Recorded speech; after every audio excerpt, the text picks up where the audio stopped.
Hola, ¿qué tal? ¿Cómo están? Bienvenidos a la tercera clase de nuestro fascículo 1, que es el arte de Ouroboros Ars en Ciencia. El día de hoy vamos a hablar ahora de lo que sucede en México. Literal, este módulo, del módulo 3, es ¿y en México? ¿Qué es lo que sucede en cuestiones artísticas? Porque, bueno, en nuestro módulo anterior, en nuestra clase anterior, nos habíamos enfocado sobre todo a lo que es el desarrollo del arte occidental, el desarrollo de las influencias que tenemos en materiales y en algunos desarrollos, en algunos descubrimientos que van cambiando un poquito la historia del arte. Pero, ¿qué pasa en México? Bueno, nuestro país, evidentemente, es un país sumamente rico.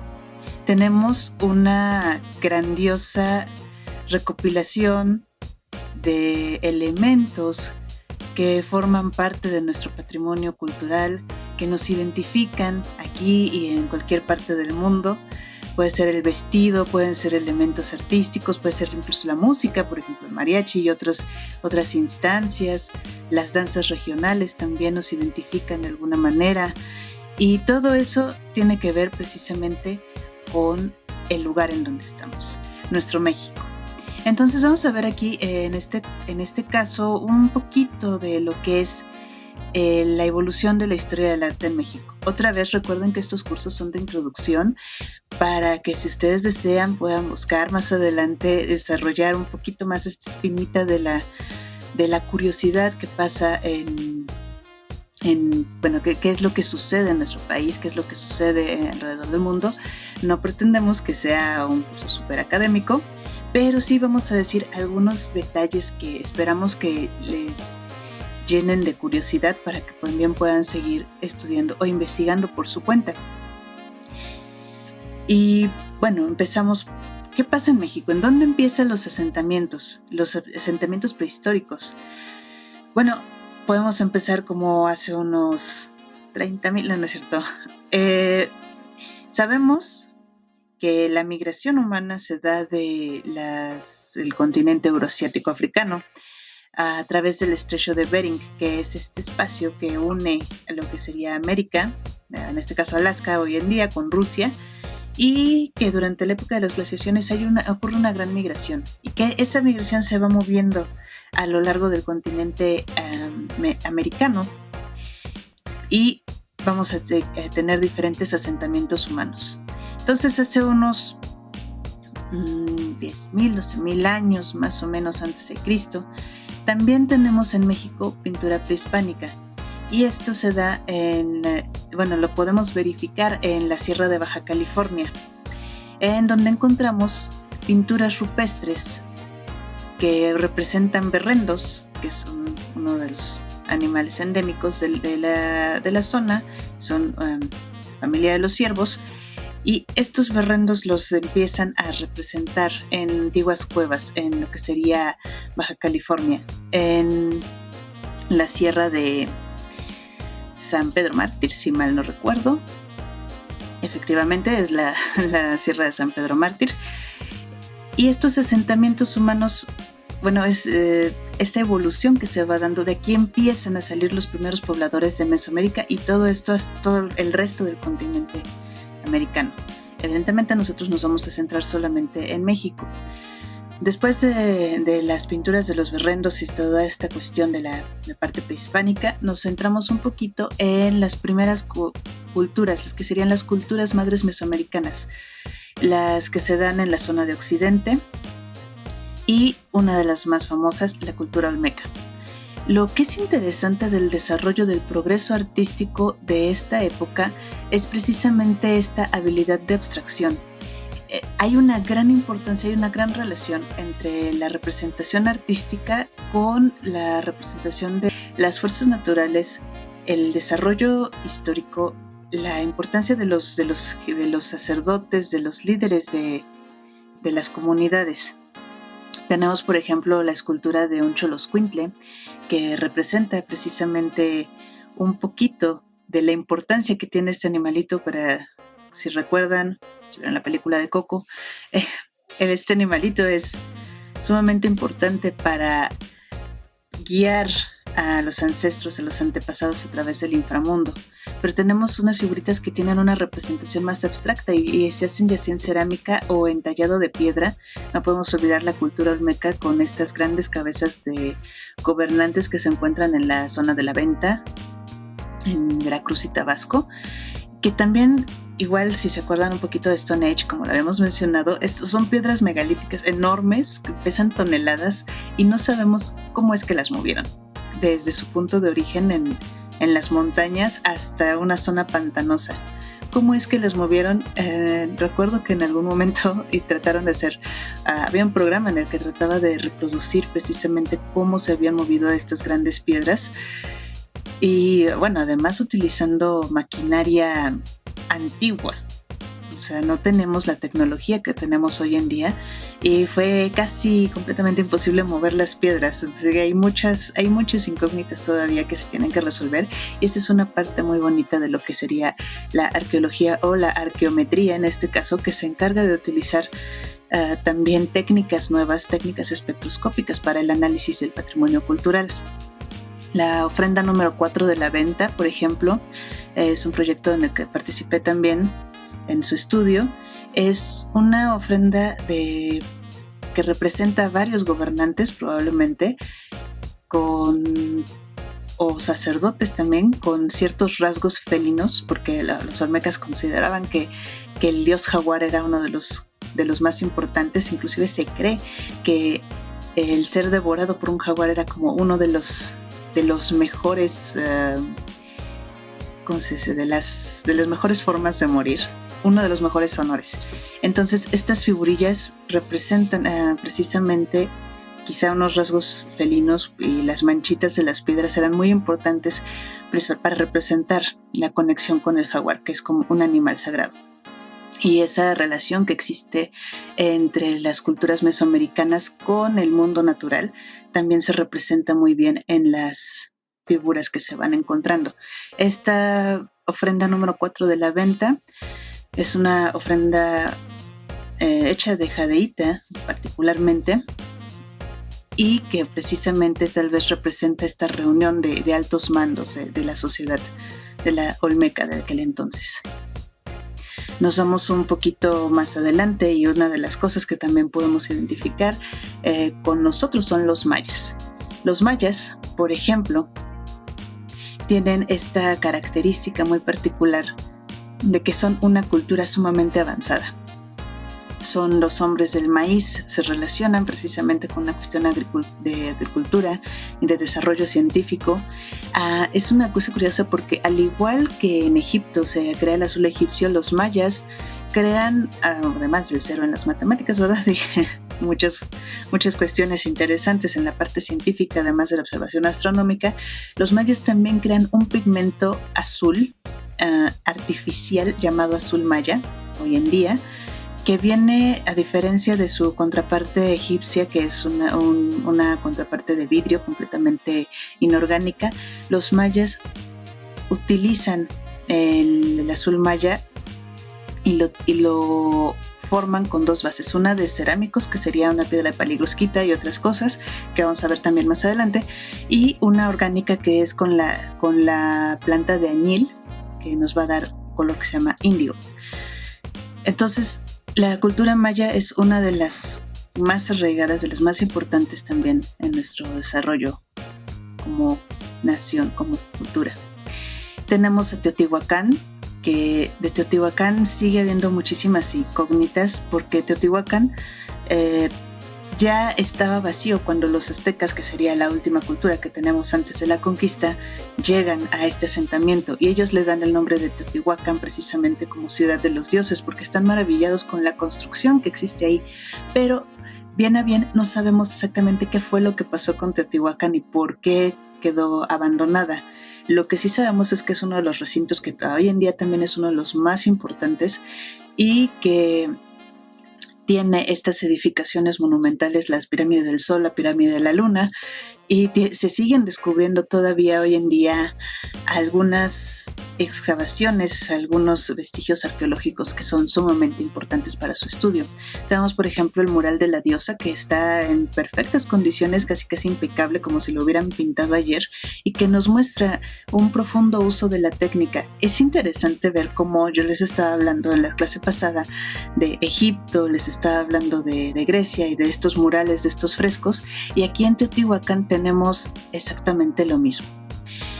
Tenemos una representación de pintura de fresco que de alguna otra manera es, si bien la técnica difiere un poco con las técnicas egipcias o las técnicas griegas, es muy similar. Y para lograr ese pulido, en el mural de teotihuacano se utilizaba piedra para pulir y dejar este acabado brillante que ha perdurado pues a hoy en día.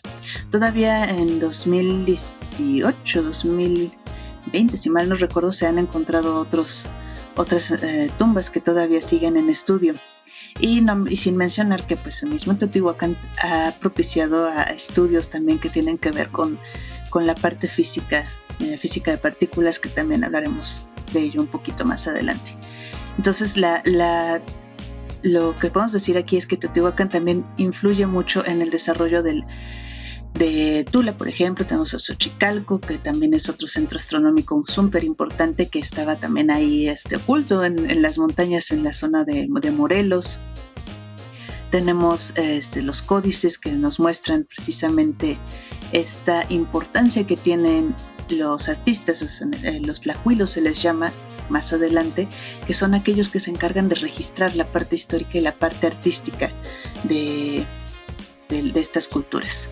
Los tlahuilos son precisamente los escribas, los pintores, los que representan en estos códices la tradición que se va dando. Y por último, pues como veíamos, tenemos a los aztecas, que si ven, los aztecas ya son una cultura que se va creando a sí misma con influencias de todas las demás culturas que va encontrando a su paso, que va conquistando, un poquito como pasó con el Imperio Romano, ¿verdad? Pero de otra manera, esa es una cultura un poquito más primitiva, si lo queremos ver así, pero que también tiene muy arraigada la parte teológica.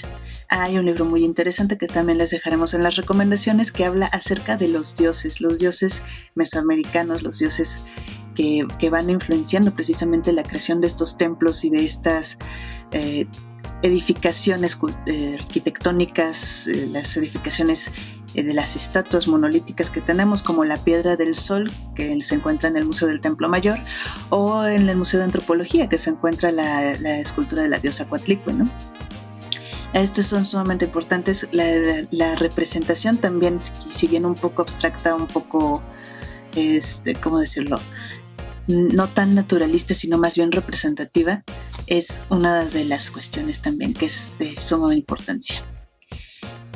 Por ejemplo, en el Museo del Templo Mayor, recuerdo que estábamos trabajando con uno de los arqueólogos principales, Emiliano Melgar, y nos contaba exactamente cómo había sido la evolución del uso del material. En primeras instancias, cuando los aztecas, digamos, son los ganadores, empiezan a sentarse en esta zona, en el centro de un lago, la leyenda los dice, donde encuentres un nopal y un águila de bronce, una serpiente, ahí vas a sentar tu cultura. Nos estaba contando que los materiales que empiezan a utilizar empiezan desde materiales de grado premium, por así decirlo, a materiales que van evolucionando poco a poco. Es decir, materiales que van bajando la calidad hasta llegar a las serpentinas en una de las etapas, las últimas etapas, ya un poquito antes de la conquista, se va viendo este descenso en la calidad del material. Y además las herramientas, porque ahora tallar todo esto, pero con herramientas que no son herramientas modernas, que implica utilizar otra vez piedras, implica utilizar, ¿cómo le llamamos?, madera y otras cuestiones un poco más rudimentarias. Ahora imagínense hacer todo esto. De ahí nos pasamos al barroco novohispano. Después de la conquista en 1521, con la caída de Tenochtitlán, vamos a tener un sincretismo interesante, una unión entre lo que sería la cultura occidental, que en esta época estamos hablando del barroco, 1492, fines del Renacimiento, por así decirlo, principios de la época manierista y barroca en Occidente. Entonces las influencias, lo que es interesante aquí, son las influencias que va a tener tanto de la parte occidental como de la parte prehispánica, que está muy arraigada aquí en nuestra cultura. Y vamos a tener las edificaciones eclesiásticas, sobre todo. Los primeros en llegar son los agustinos, después los franciscanos, los dominicos. Son estas órdenes religiosas muy importantes también en España, pensando que es una cultura que, básicamente son los reyes católicos los que financian todos estos descubrimientos. Las iglesias son sumamente importantes y tenemos dos tipos de iglesia. La edificación amurallada, que es en donde se va a educar donde van a estar los frailes y se van a tener este tipo de frescos y representaciones, y también se van a educar a los hijos de los nobles de las comunidades, precisamente para distribuir esta tradición católica cristiana. Pero en la parte de afuera vamos a tener los atrios, digamos, populares, en donde se educaba al resto de la comunidad. Se ofrecía la misa, pero para todos los demás. Era de fuerzas. Y lo que podemos ver, por ejemplo, en esta iglesia agustina, que es de San Miguel Arcángel de Ixmiquilpan, una de las más viejas que existe también, de los primeros asentamientos, es este sincretismo que hay entre la cultura prehispánica con el materiales aquí tal vez se estima que tienen el uso de azul maya o de índigo para hacer estas flores. Estos materiales prehispánicos que todavía se utilizan con materiales nuevos, como por ejemplo los que se traen de Europa, con técnicas nuevas, pero aún así no hay una destrucción total de estas culturas prehispánicas, sino que hay una adaptación, una evolución. De ahí vamos viendo precisamente con la evolución de los materiales, el estilo barroco novohispano es uno de los, uno de los que ha evolucionado en sí mismo precisamente por este sincretismo y por este aprovechamiento de los materiales y de las cuestiones que existen en este territorio. La Catedral de la Ciudad de México, pues evidentemente es uno de estos edificios que representa precisamente la edificación barroca. Se construye en diferentes etapas, pero nos va mostrando precisamente cómo es que se van uniendo estas cuestiones. Unas de las pinturas más famosas de esta época del barroco novohispano son precisamente las pinturas de castas, que hoy en día yo las consideraría realmente simpáticas para ver cómo era esta unión, este mestizaje que se está dando en nuestro país en ese entonces. Pero al mismo tiempo es una cuestión un poquito, si lo quieren ver ahorita, un poquito clasista, porque sí va diciendo, es que tienes que tener tu cierta casta, como dicen las pinturas. Entonces, si eres hijo de españoles, eres español, pero si eres hijo de español y de ¿cómo se llama? Y de alguien que nació aquí, pues tenemos que ver estas mezclas, ¿no? Uno de los retratos también muy importantes es el de Sor Juana Inés de la Cruz. Por ende, es una de las ¿cómo se llama? La décima musa. Es sumamente importante para el desarrollo también artístico-literario que se da. Las obras de Sor Juana son impecables también. Es precisamente de esta época. Y las que tenemos también acá son estas representaciones religiosas que son muy características de este lugar. O sea, es el barroco novohispano, sumamente religioso, con algunos toques que tenemos que son, por ejemplo, del claroscuro, la escuela tenebrista con pintores como Zurbarán o Chave Orio, que es pintor de acá. Esta es la pintura de San Ponciano, una pintura que también tuve el gusto de analizar durante mi trabajo. Antaño son pinturas que te muestran también esta unión entre los diferentes materiales y esta evolución de la técnica, pero además tienen un estilo propio que no se encuentra, si bien está influenciado por tradición europea, no se encuentra como tal en otras circunstancias.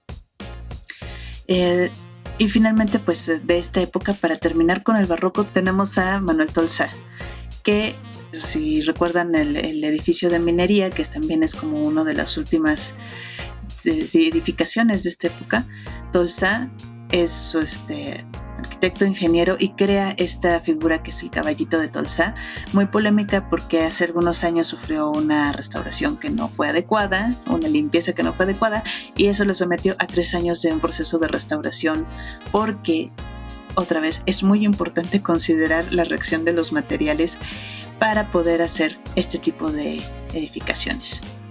Bueno, ahorita lo vamos a dejar aquí. Les agradezco su atención. Vamos a regresar con un poquito más de nuestro México independiente.